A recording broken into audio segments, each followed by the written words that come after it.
Milko Show.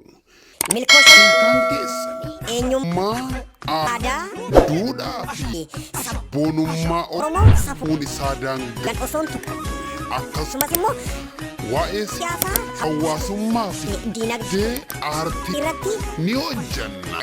Milko Showin egaa Oromoo fi Oromiyaa yoomillee taanan mul'ata isaa daangaa isii wajjin yerootti nu argachuudhaaf karaa fuula chaanaalii keenya yuutuubii Milko Oromoo tuubii jedhu akkasumas simmootuu karaa feesbuukiitiin peejii keenya milkoo tuubii jedhu milkoo Milko Show irra waan barbaadan hawwitanii fi jaalattan akka dhandhamtan abdiin qabna. egaa nutis immoo safuu Oromummaa eeggachaa waan daangaa Oromummaa balleesse Oromoo fi Oromiyaa irratti xiyyeeffannee isiniif dhiyeessa.